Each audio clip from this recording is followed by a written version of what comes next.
nosso convidado de hoje no Perfil Brasil é Luiz Eduardo Carneiro de Souza Lima. Ele nasceu no dia 10 de dezembro de 1977 no Rio de Janeiro. Começou a praticar a natação muito cedo, aos 4 anos de idade em Campo Grande. Disputando as chamadas provas de fundo entre 400 e 1.500 metros, ele bateu vários recordes brasileiros e sul-americanos. No Pan-Americano de 1999, ele foi ouro nos 400 metros e prata nos 1.500. Teve o primeiro contato com a política em 2016, quando assumiu a Secretaria de Esportes de Alto Rendimento, logo no início do governo Temer. Nesse período, já passou pelo Partido Novo, pelo PSD, União e PL, partido onde está até hoje e pelo qual se tornou o 8º deputado federal mais votado do Rio de Janeiro, com mais de 100 mil votos. Olá, como vai, Luiz? Seja bem-vindo ao nosso Perfil Brasil.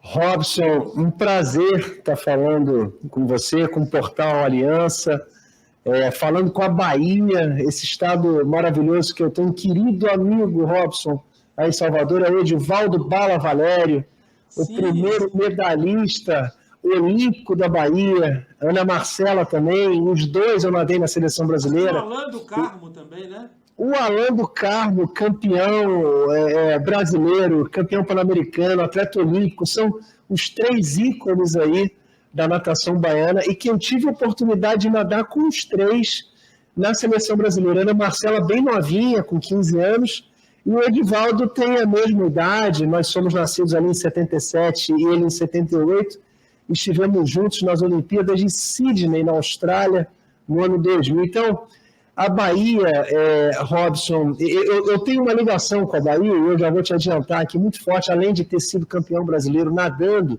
em Inema, né, que é uma base militar e que tem uma prova maravilhosa, mas você citou que eu fui secretário de esportes ali, após o impeachment da Dilma, daí a minha entrada na política, né, nada planejado, aí o Bolsonaro me convida em 2018 para fazer parte da nominata, mas eu fui o responsável, porque eu fui secretário, de destinar a piscina olímpica, que está hoje em Salvador, aí no bairro da Pituba, onde era o antigo clube português, e foram as 2 piscinas aqui da Olimpíada do Rio, uma para Salvador e outra para Manaus, porque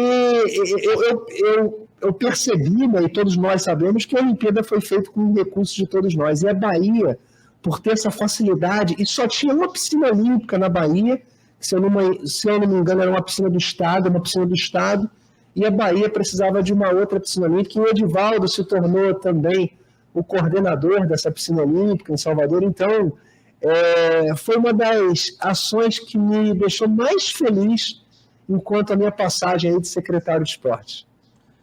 Pois falando de esporte, né, a gente quer fazer um perfil do Luiz Lima e a gente queria saber o seguinte, Luiz. Uma das provas que você participou que mais chamou a atenção da gente aqui foi a questão do Leme ao Pontal, né, que foi um desafio, não é fácil, tem gente que diz que está entre 35 e 36 quilômetros de natação. Isso. E isso revela muito sobre a pessoa que faz isso, né, Luiz? A pessoa que faz isso, ela precisa ter disciplina, determinação, ela precisa ter um foco muito grande. E você acha que você pegou essa coisa que o esporte lhe deu? E muita gente diz que o esporte é uma terapia para muita coisa, né?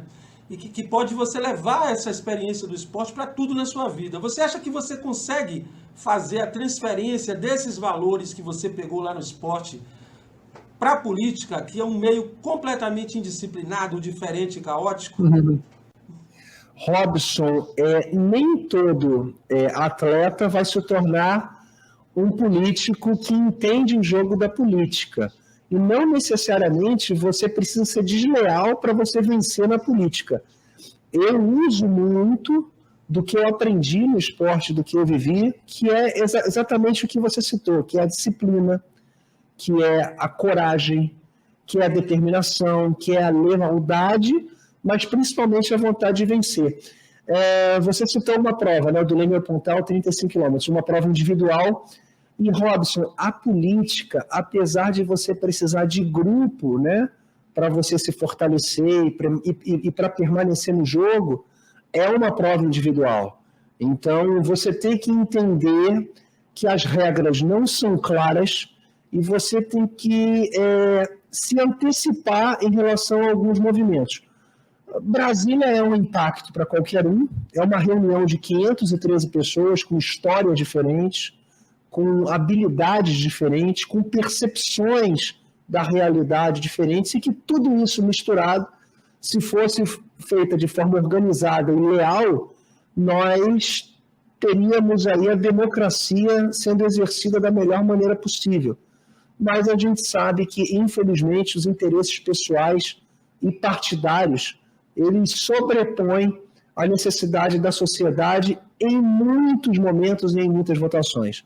Então, para eu ter me tornado um político e ter sido reeleito, eu entendi que eu tinha que desenvolver certas habilidades, adquirir novos conhecimentos de diversas políticas de pautas públicas, e não somente o esporte, mas o esporte sendo um pilar da minha formação, da minha educação, da minha cultura, das minhas amizades. Então, se não fosse um esporte, certamente eu não teria sido reeleito, não teria sido eleito e não teria me sentido tão à vontade num ambiente tão inóspito como é o ambiente político brasileiro.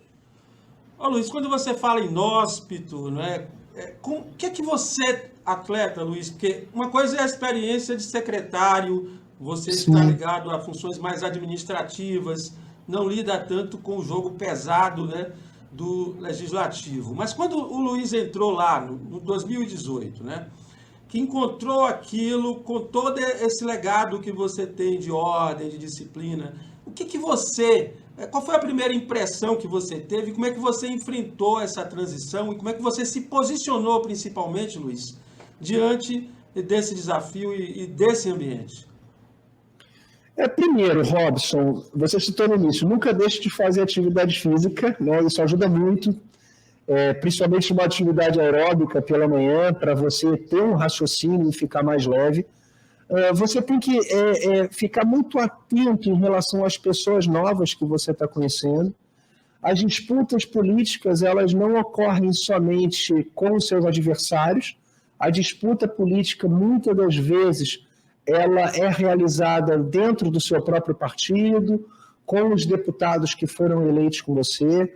É muito difícil você depositar confiança em pessoas ou em grupos políticos que você conhece. Então, Brasília é uma cidade que respira poder, respira vaidade.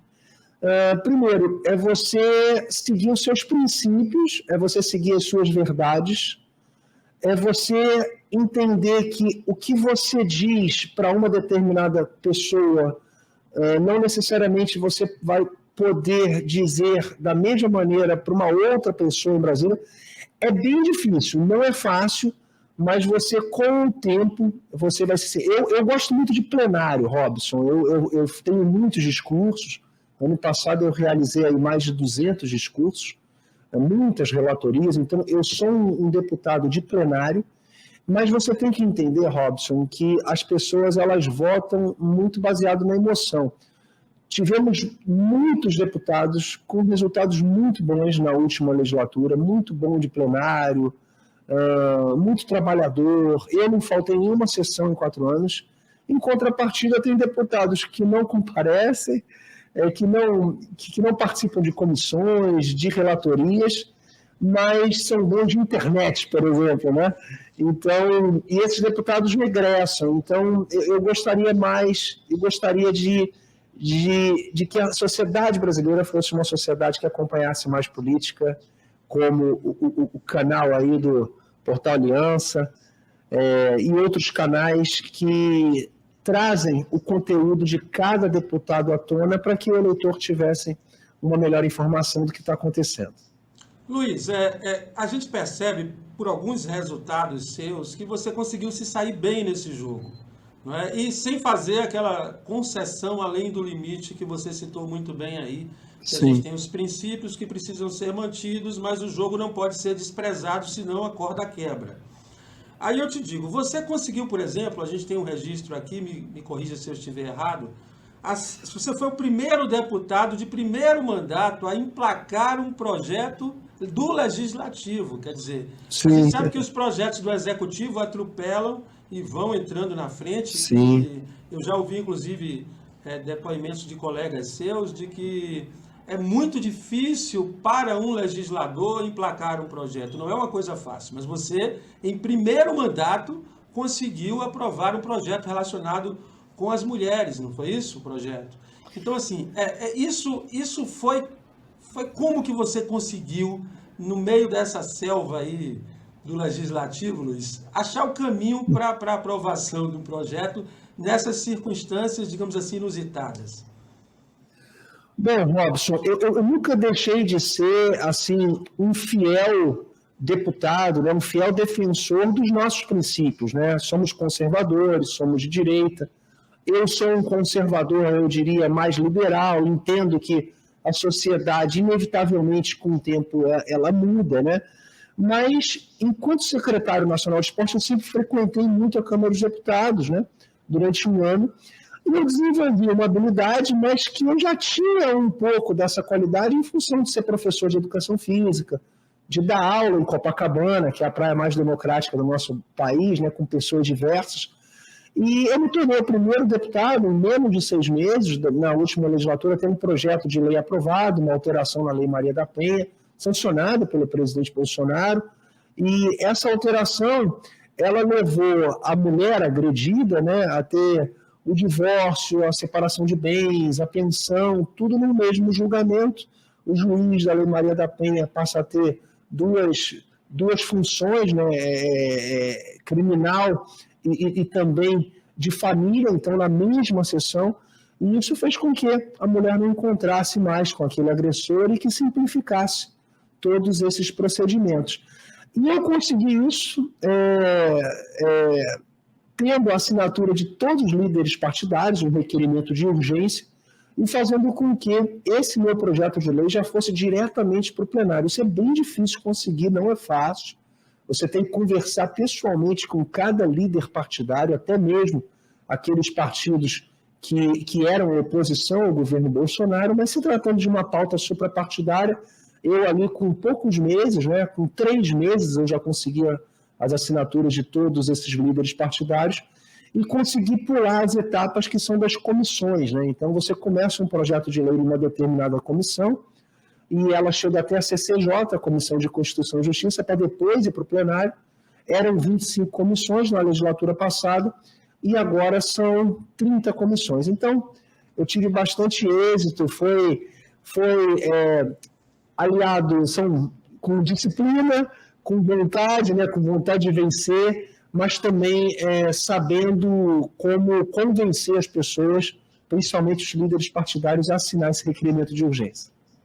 Luiz, agora o novo desafio que é a Comissão de Esportes, né? Quando Sim. se formou essa nova legislatura, houve uma expectativa muito grande de que havia agora um Congresso de direita estabelecido no Brasil, e a gente viu pela formação das comissões no Senado que foi uma decepção, inclusive descumprindo talvez normas de proporcionalidade e outras coisas que eram esperadas. Na Câmara parece que não foi bem assim, Luiz, e você conseguiu uma comissão importante e tem esse novo desafio pela frente. Como é essa diferença do comportamento do Senado para a Câmara? Está havendo realmente uma, digamos assim, possibilidade da direita atuar melhor na Câmara do que no Senado? Muita gente critica muito o Pacheco pela liderança dele. Robson, a Câmara e o Senado, elas têm uma representação diferente, né? O Senado teve uma grande reformulação agora. No papel dos 27 senadores eleitos, 20 estavam aliados com Bolsonaro, não sei se os 20 permanecem, mas a Câmara dos Deputados, ela tem uma representação que é proporcional ao número de habitantes. Então, com aquela variação de número de deputados de acordo com o número de habitantes em cada estado. Então, o que não acontece com o Senado, todo o estado brasileiro, inclusive o Distrito Federal, tem 3 representantes, 3 senadores. Já deputados, nós temos São Paulo com 70 deputados, o Rio de Janeiro com 46, estados com uma população pequenininha como o Acre tem 8 representantes, Brasília também tem 8, Roraima 8. Então, a gente tem de 70 deputados por estado a 8 deputados por estado. Então, nós temos uma proporcionalidade em votação e representação mais real da sociedade brasileira na Câmara dos Deputados. Por isso, essas pequenas diferenças. Em relação às comissões na Câmara dos Deputados, o PL com 99 deputados, são 513, então a gente está falando de 20%, né, do número de deputados são do partido do presidente Bolsonaro, do PL, e nós tivemos 5 comissões com a possibilidade ainda de, numa futura negociação, atingir 6, que vai refletir a proporcionalidade de número de deputados do PL. Então, na Câmara dos Deputados, ficou bem real. Nós devemos ficar aí com o relator do orçamento, que é muito importante, que possivelmente vai ser do PL. Estamos com a Bia Kicis na fiscalização e controle. Estamos na Comissão da Saúde, que eu também faço parte, com o deputado Zé Vitor, de Minas Gerais. E estar à frente da Comissão de Esporte, para mim, foi um presente. Eu nunca tinha feito nem parte da mesa nos 4 anos passados. A cada ano se renova, o presidente é eleito um novo presidente, mas todos os presidentes de comissão no primeiro ano tendem a trabalhar mais, a apresentar mais projetos de lei, a apresentar mais requerimentos de convocação, de fiscalização, porque no segundo já temos eleição para prefeito e vereador, no terceiro, os deputados também é um ótimo ano para ser presidente de comissão, mas não tão bom como o primeiro, e no 4º ano de mandato já temos aí as eleições de deputado, de governador e de presidente. Então o primeiro ano é muito especial, normalmente é no primeiro ano que temos aí as principais votações, aí, como a reforma tributária, que deve ser realizada nesse ano, embora o governo seja um grande obstáculo para a gente fazer essa reforma conforme a grande parte da sociedade deseja, mas a Câmara e o Senado, mais a Câmara, né? O governo do PT não vai ter vida fácil na Câmara dos Deputados, não, Robson. Ele vai passar por apertos fortes, como nunca o Lula enfrentou. O atual presidente, logo após a presidente Dilma, é um Congresso com muita oposição, coisa que não havia em 2003, em 2007, em 2010. Então, nós vamos observar aí um governo que vai suar para ele sobreviver. Ainda mais tendo o ministro da Casa Civil aí, né, o ex-governador, né, o Rui Costa. Então, um governador que a gente conversando aqui antes da transmissão, você citou, né, Robson, tantos pontos negativos, né, mas o Rui Costa deixou a Bahia como o estado com o maior índice de desemprego no final do ano de 2022. Então, hoje, o lugar mais difícil para você conseguir emprego é o nosso querido estado da Bahia, tão grande, tão rico, tão bonito, por fruto da incompetência administrativa dos últimos 16 anos aí de desgoverno do PT. Então, é muito claro o insucesso do governo do PT na Bahia. Agora, Luiz, vamos falar um pouquinho da sua atuação em outras áreas, vamos sair um pouquinho do esporte. Sim. Eu quero voltar depois a algumas coisas polêmicas em relação a isso, inclusive a sua atuação na comissão, mas eu queria... Você fez um discurso essa semana, isso o Brasil, que está lúcido e desperto, está acompanhando Sim. com muita atenção, que é a questão da segurança pública e das ORCRIMs, das organizações criminosas, o narcotráfico, a maneira como isso está envolvido com o poder de muitos países da América Latina, como isso está interferindo no Brasil. E eu tive o cuidado de assistir e ouvir 2 vezes o seu pronunciamento, que você disse, claramente eu ouvi você dizer, você dobrou depois daquele viaduto à direita, meu amigo, você tem sim. que ter salvo-conduto, tem que ter passe livre. Sim. Ninguém entra naquele lugar se não for amigo de quem permite a entrada lá. Como é que você enxerga isso, Luiz, dentro do contexto da sociedade? E principalmente o fato de não haver uma instituição, além, é claro, do Congresso e você lá no plenário reclamando, que ache isso esquisito. A normalização desse tipo de coisa não lhe assusta, Luiz? Assusta muito, Robson. Eu estava conversando ontem com um policial aqui no Rio de Janeiro, eu cheguei no Rio de Janeiro ontem à noite, E ele falou, Luiz, como é que a gente vai se sentir motivado quando a gente recebe um mandato de prisão e a gente tem que cumprir esse mandato? Para você ter uma ideia, Robson, naquele local que o ministro Flávio Dino visitou ontem, tem 300 mandatos de prisão. A 21ª Delegacia de Polícia, eu pensei que o ministro da Justiça ia lá na 21ª Delegacia de Polícia aqui na cidade do Rio de Janeiro para ajudar a cumprir esses mandatos, mas não. Então, é muito claro para mim, se você quer ajudar realmente a população daquele local, você tem que combater o crime, você tem que combater o narcotráfico. Então, se você consegue adentrar em um território que o Estado não está presente, né, que tem aí 56 mil pessoas no estado do Rio de Janeiro fazem parte do tráfico da milícia. É um efetivo maior do que a polícia militar. Se você consegue adentrar naquele local sem oferecer resistência, se as pessoas oferecerem resistência à sua entrada, é porque você não está combatendo o crime. E isso é uma violência para nós cariocas aqui muito grande. A gente não precisa mais de um plano de segurança pública, né? A gente precisa primeiro de um plano de guerra. A gente está em guerra. A gente acompanha o Rio Grande do Norte, como é que está, e aqui no Rio de Janeiro, 70% do território do nosso município é ocupado por organizações criminosas, né? A gente tem disputa do Comando Vermelho, aqui muito próximo da Barra da Tijuca, onde a gente está, na Gardenia Azul, toda a região de Jacarepaguá, Praça Seca. Então, o ministro Flávio Dino é completamente desconexo da realidade. É claro que o governo federal tem que entrar com um plano de controle de fronteira, é muita arma que tem aqui no Complexo da Maré, é o local do Brasil onde está concentrado o maior número de armas de guerra, maior distribuição de drogas. É esse ponto que distribui drogas para a Baixada Fluminense, para Niterói, para a região dos lagos. Então, as crianças com contato com venda de cocaína, de maconha diariamente, as pessoas sendo reprimidas, as suas liberdades sendo suprimidas, são jovens que são aliciados pelo crime e que estão com uma metralhadora, com armamento, com munição. Então, realmente, é lamentável o ministro da Justiça ter essa postura. A gente precisa, Robson, de pessoas firmes no nosso país que estejam dispostas a combater o crime. A gente precisa de um Supremo Tribunal Federal com um compromisso com o Rio de Janeiro, principalmente. Não pode ficar 2 anos aqui, os quartéis generais do crime, bairros que foram tomados pela criminalidade, que há 20, 30, 40 anos você tinha uma circulação plena, hoje é tomado por barricadas, a polícia não consegue entrar, então você não tem acesso de um carro de bombeiros ou de uma ambulância. Então são ambientes que, infelizmente, o Supremo Tribunal Federal, com 2 anos impedindo a polícia de fazer incursão, fez com que o armamento, o treinamento desses jovens que pertencem a essas facções criminosas. Então hoje é muito difícil a polícia sozinha ela ter forças para combater o crime organizado no Rio de Janeiro.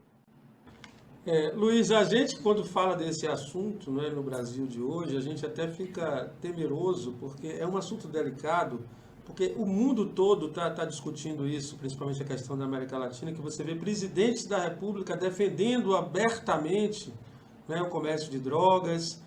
Você acha, Luiz, isso é uma opinião que eu vou lhe pedir, que existe uma ligação, eu falo íntima, financeira já, como foi denunciado na Espanha, inclusive por um ex-assessor do Maduro, de financiamento político através dessas organizações criminosas? Você acha algum indício aí nas suas conversas, nos seus contatos, de que isso já está acontecendo, de que há influência direta no poder governamental, que essas facções deixaram, como você falou, de ser combatidas como devem e que já passaram para dentro do muro da política? Seria isso possível, Luiz? É uma probabilidade forte essa? Robson, isso já acontece, é público e notório, é só você estudar os números dos deputados que têm uma votação concentrada em áreas de extrema vulnerabilidade. Por exemplo, a área onde o atual presidente entrou para fazer campanha, era proibido você entrar com uma camisa do presidente Bolsonaro. Então, se você fosse um candidato a deputado federal ou estadual pertencente ao partido do presidente Bolsonaro, você não consegue fazer campanha numa região que tem 200, 250 mil habitantes. Então, essa relação de políticos que se elegem em comum acordo com a facção ou com o crime organizado que detém ali a segurança, que detém bem daquela área, realmente você já está estreitando uma ligação com o crime organizado. Infelizmente, existem muitos deputados eleitos, né? Existem de todos os segmentos aqui no Rio de Janeiro, e que têm, aparentemente, um livre acesso a essas regiões. Então, só o fato deles terem livre acesso e outros candidatos não, isso já gera uma dúvida e uma quase certeza de que há, sim, uma ligação. Financiamento de partidos de esquerda, quando você vê declaração de chefes do comando vermelhos, chefes do PCC em gravação, o Marcola, onde você vê 98% dos presos do estado do Ceará, por exemplo, aptos a votar, votando no Lula, ou terem votado no Haddad em 2018, isso já é um dado, isso é real, né? Por que essas pessoas têm a preferência em relação a um candidato X e não em relação a um candidato Y, né? Então, que há financiamento, sim, isso eu não tenho dúvida. E o financiamento não ocorre somente com dinheiro, não. O financiamento político ele ocorre com determinadas ações que você ou não realiza, ou é negligente, ou faz como o ministro da Justiça fez aqui no Complexo da Maré. Ao invés dele se dirigir à 21ª Delegacia de Polícia e tomar ciência dos 300 mandados de prisão naquela região, ou em conversar com os policiais militares, soldados, cabos, sargentos, sobre a periculosidade daquele local, o ponto de vista deles, o que acontece, né? Por que tantos policiais no Rio de Janeiro morrem todo ano? E a culpa não é desses policiais. Robson, é somente o tráfico de drogas no Rio de Janeiro entregarem as suas armas, que ninguém vai morrer. Então, a gente não vê um movimento nesse sentido. A gente não vê um clamor hoje do nosso sistema judiciário pedindo para que os criminosos entreguem suas armas. Luiz, aí do outro lado a gente vê um Sérgio Cabral chorando pelas mulheres da Lava Jato. Eu achei essa a frase do ano da distopia, né? As mulheres da Lava Jato que foram presas e deixaram os seus pobres filhinhos desamparados em casa. Isso é uma coisa que realmente... Você se tocou com essas lágrimas do Cabral? O que é que lhe passou quando ele... A gente brincou... A gente brincou aqui no Rio, Robson, que daqui a pouco o ex-governador Sérgio Cabral vai estar se inscrevendo aí para receber recursos via Lei Rouanet, né? Porque realmente é uma interpretação que quem não conhece a história, né? Se por acaso alguém desembarcou no Brasil há 3 dias e assistiu esse vídeo do Sérgio Cabral sem conhecer a história, ele pode vir até se comover, né?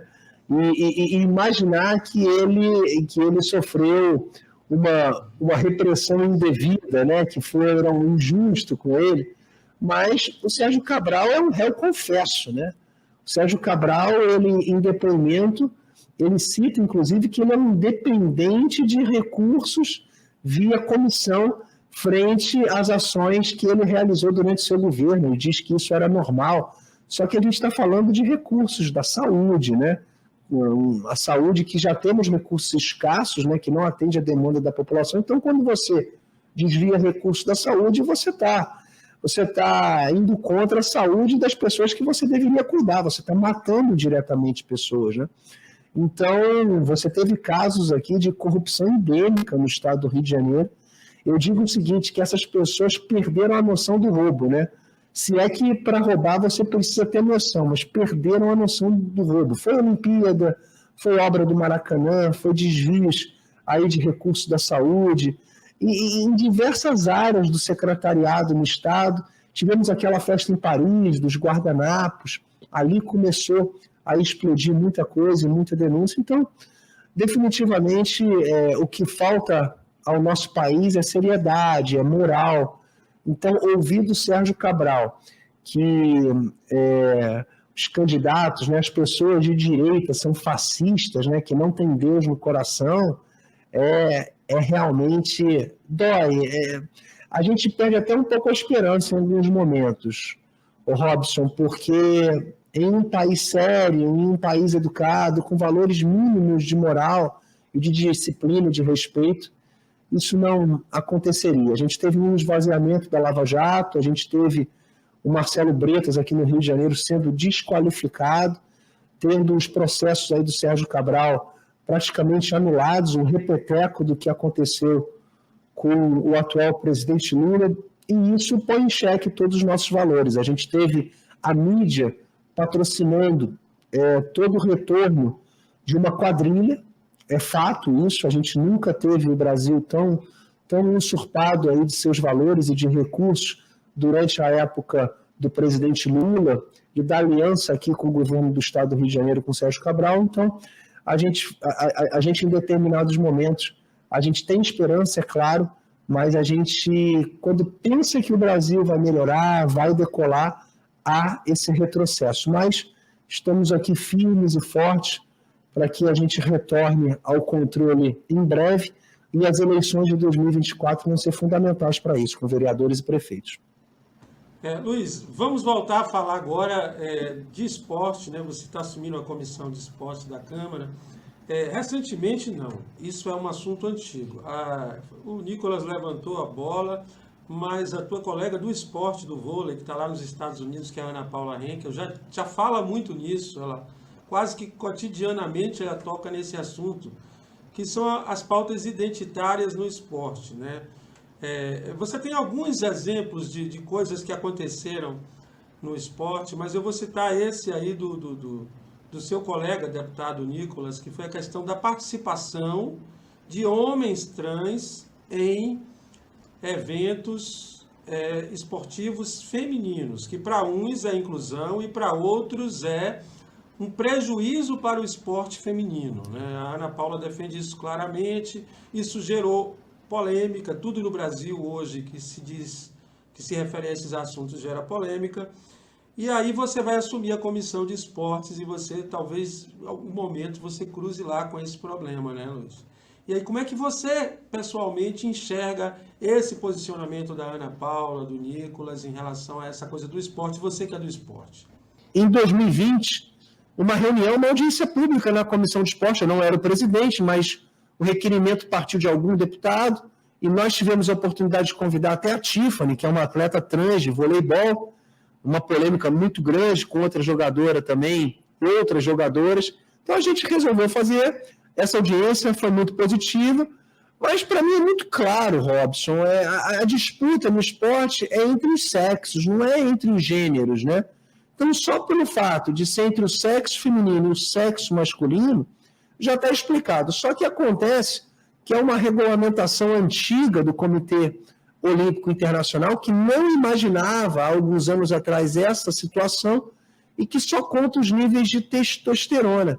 Então, havendo um controle desse índice de testosterona, se for muito baixo, né, se igualando a níveis do esporte feminino, teoricamente aquele atleta está apto, mas é uma resolução que possivelmente vai ser alterada no futuro, porque você, sendo do sexo masculino, você tem um coração maior, você tem um sistema cardiopulmonar maior, você tem um volume de bombeamento sanguíneo maior, você tem mais hemoglobina, que acarreta no transporte mais eficiente ali para a atividade física de oxigênio, você tem uma maior estatura, envergadura, uma quantidade maior de músculo.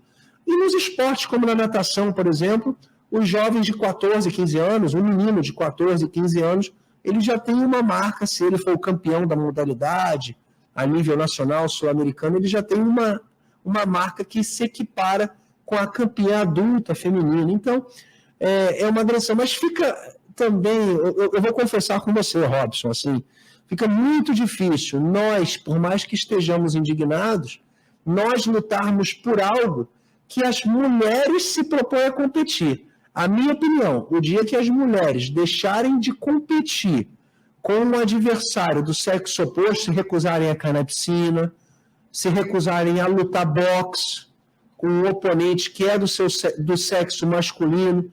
Então, se você não tem uma resistência das mulheres em não participar enquanto tiver a participação de um atleta do sexo masculino, nós, infelizmente, vamos continuar presenciando essa falta de igualdade na disputa. É lamentável.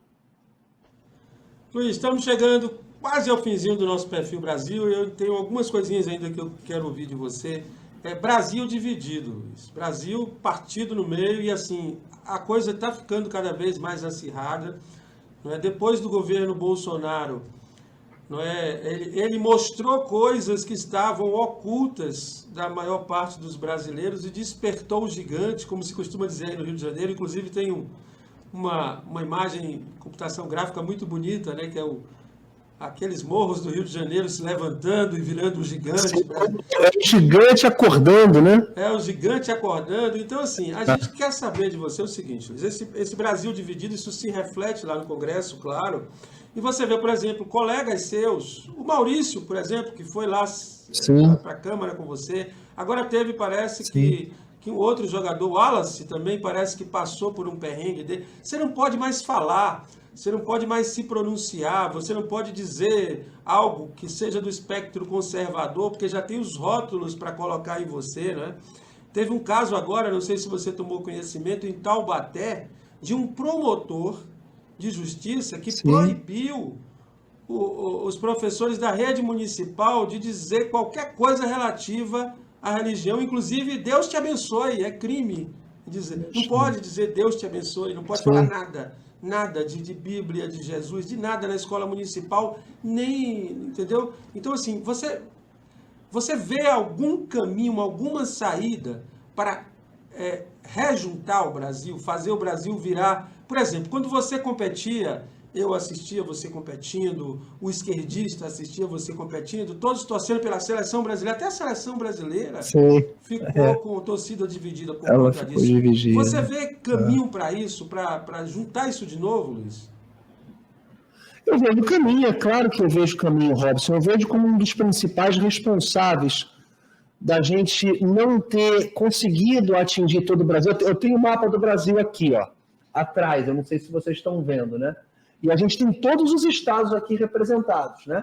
E temos realidades completamente diferentes. Aqui a gente tem a Bahia, né? Você está falando da Bahia, e a gente tem um índice de desenvolvimento humano na 19ª posição do Brasil, o estado da Bahia, o estado com o pior índice de emprego, tem o maior índice de desemprego, e nós temos estados aqui como Santa Catarina, Rio Grande do Sul, Paraná, a região central do Brasil hoje muito organizada.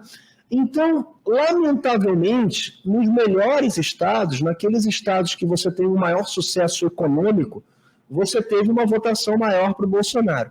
E naqueles estados onde você tem uma maior dependência de ajuda do próprio estado, municípios e do próprio estado, você teve a vitória do atual presidente Lula. Não podemos culpar essas pessoas que estão em problema de vulnerabilidade. Infelizmente, nós temos que culpar os meios de comunicação e principalmente no Nordeste, onde no interior do Nordeste, onde cidades aí tiveram alto índice de votação para o atual presidente, só chega os canais de televisão com TV aberta.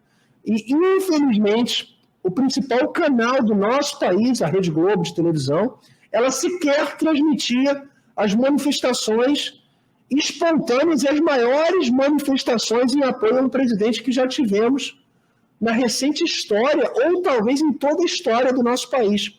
Só pelo fato de você não levar a verdade dos números realizados pelo governo passado, de inflação controlada, enquanto o mundo todo, países numa situação econômica muito mais equilibrada, tiveram um problema de inflação muito maior, de aumento do índice de desemprego, o Brasil teve uma situação controlada e uma das melhores reações de mercado interno, como não conseguimos observar em países da Europa, nos Estados Unidos, no Canadá, na própria Austrália.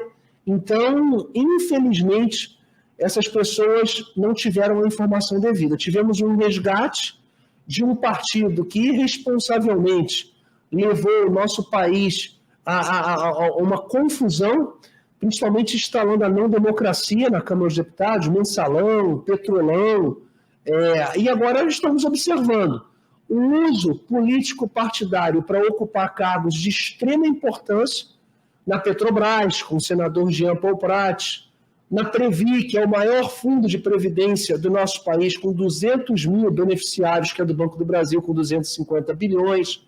A gente já vê Itaipu sendo ocupada por líderes partidários, e aos poucos o PT vai ocupando cargos, quer ocupar o Banco Central, que foi uma vitória do Congresso Nacional em trazer dependência para o Banco Central, e, consequentemente, Robson, infelizmente, a gente só vai unir esse país quando o problema do bolso atingir todo o país.